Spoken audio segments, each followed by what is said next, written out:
Bueno, la verdad es un orgullo, es un placer que el Senado de la Nación por primera vez reconozca en el centenario del fallecimiento de este gran dramaturgo que fue Sholem Aleichem,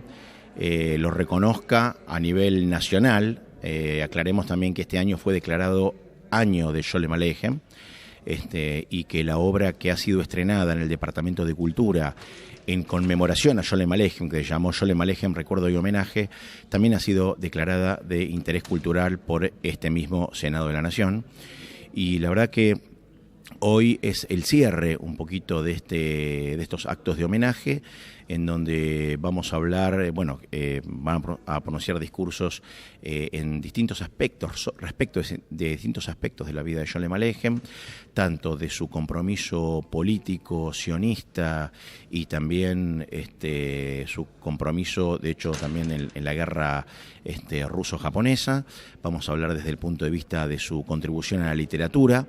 Y por supuesto un agradecimiento muy fuerte a el senador, el doctor Adolfo Rodríguez Sá,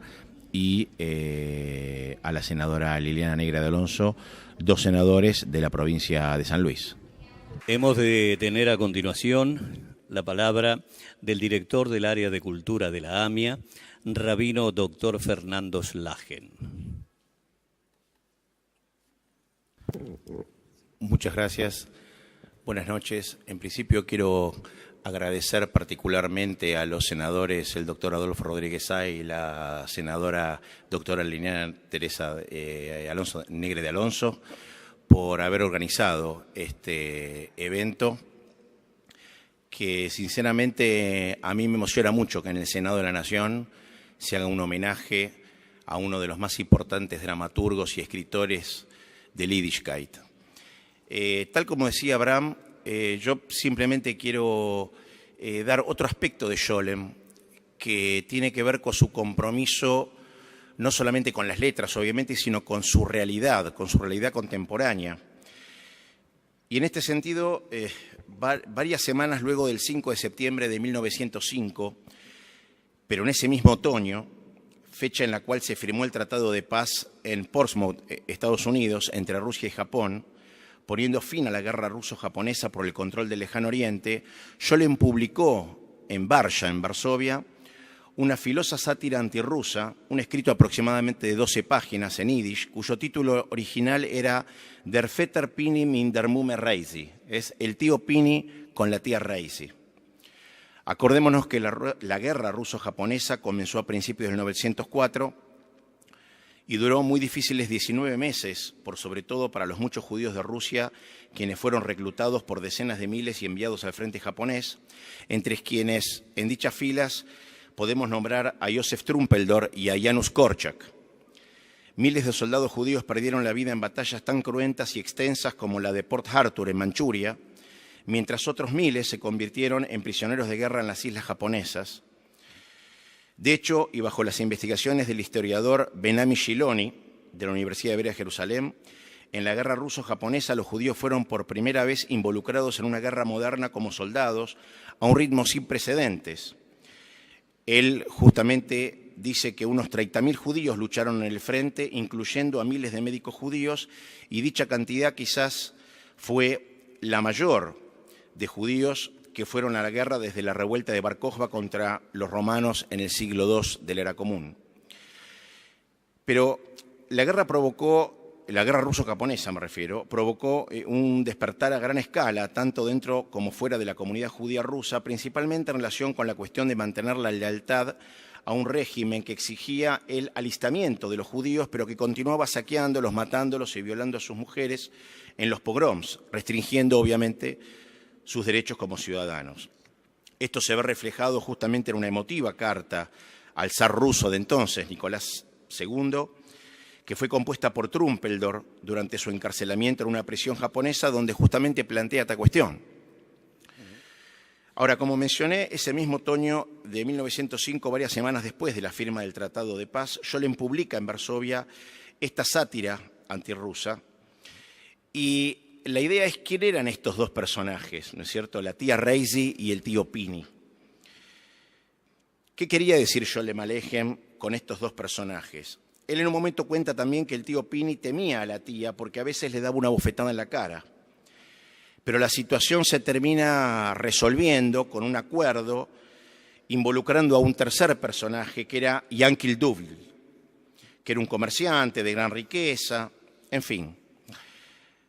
En definitiva,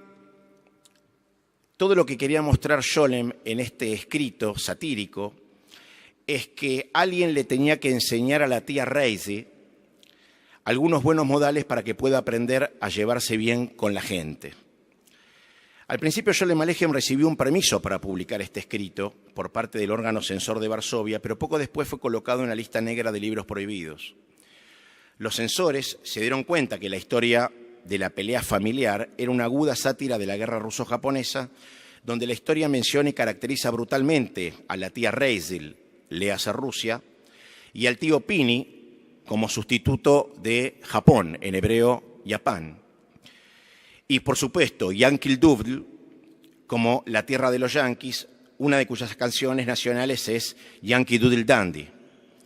No hay dudas por sus caracterizaciones que Scholem simpatizaba, por supuesto, con el tío Pini y despreciaba a la tía Reise, lo que ciertamente reflejaba la actitud hacia Rusia, la cual dejó poco después del cruento pogrom de Kiev a finales de 1905. En cuanto a los personajes de este escrito, esta sátira evoca tanto las caricaturas satíricas japonesas de Rusia, como también la propaganda popular antijaponesa rusa. Pero en su pequeña historia, Scholem Alejem ofreció una gran y auténtica visión judía de la relación entre los dos pueblos. Pero por sobre todo, Scholem expresa en este escrito un llamamiento explícito a la reconciliación y la paz en la familia.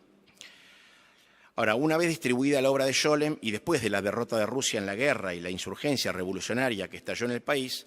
el zar Nicolás II emitió un manifiesto el 17 de octubre de 1905, llamado Manifiesto de Octubre,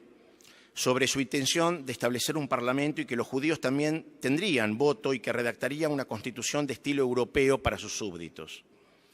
Este manifiesto provocó una oleada de pogroms en todo el imperio, especialmente en el sur, durante el cual hubo aproximadamente 4.000 personas muertas y 10.000 heridos, principalmente judíos. El 23 de noviembre de 1905, poco antes de salir de Rusia, Scholem escribió una carta personal a un amigo de Nueva York, el doctor Maurice Fishberg, y con su mismo estilo le adiciona a este escrito otros personajes, diciendo literalmente lo siguiente: tengo que decirle en persona cuál es mi opinión, porque expresarla abiertamente es todavía un poco peligroso, y esto es lo que sucede, dice. Fonie necesita más dinero que los judíos, él tiene que pagar al tío Pini, y tío Mendel, él no tiene un solo centavo. Parece que algunos otros personajes se han añadido a esta breve historia que ha escrito Scholem Alejem, y en donde, por supuesto, Fonie se refiere justamente como los judíos de Europa del Este solían llamar a los rusos, y por sobre todo al zar. Y por supuesto, el tío Mendel, en su carta, era el banquero berlinés de origen judío Franz Mendelssohn Bartholdy, descendiente de Moisés Mendelssohn. En la misma carta, donde Scholem vincula justamente el bienestar de la judería rusa a un debilitamiento del régimen zarista, le pide al doctor Fishberg que advierta a los judíos de Occidente que no ayuden a la administración zarista, impidiendo la concesión de un préstamo al gobierno ruso que aliviaría la presión internacional sobre ellos. En este sentido, el banquero judío estadounidense Jacob Schiff consigue un enorme préstamo para el gobierno japonés, lo cual justamente hace resurgir otros pogroms, muchos más también cruentos por parte de la Rusia zarista. Según el historiador Daniel Gutwein, Schiff impidió sistemáticamente justamente a Rusia acceder a los mercados financieros estadounidenses y pidió que sus sucesores continuaran de esta manera, siempre y cuando Rusia no alterara su política hacia los judíos. Para culminar, justamente esta breve historia de Scholem Alejem, el tío Pini con la tía Reise, no fue la única historia de Scholem Alejem dedicada a la guerra ruso-japonesa. Ya en 1904, cuando todavía no estaba claro el desenlace del conflicto, él escribe otra historia llamada La primer noche de Pesaj en la guerra, donde justamente retrata la absurda situación de los judíos rusos muriendo por la misma Rusia que les negaba derechos y los masacraba en los pogroms. Lamentablemente, el temor de Sholem Aleichem de que el otorgamiento de un préstamo a la administración rusa suprima todo efecto positivo en la guerra ruso-japonesa y ciertamente dañe la situación de los judíos resultó ser muy justificada. En julio de 1906, el ya fortalecido zar Nicolás II disolvió el primer parlamento de su país, solo un mes y medio después que fuera convocado. Los pogroms continuaron sin la menor intervención de la administración rusa para detenerlos. Por lo cual, en términos de Sholem, y para mostrar su compromiso con su realidad, con su país, y no solamente con su comunidad judía, sino con la realidad internacional, en términos de Sholem podríamos decir que el tío Pini nunca pudo enseñar a Reisi, o tía Reisi nunca aprendió cómo llevarse bien con otras personas. Muchas gracias.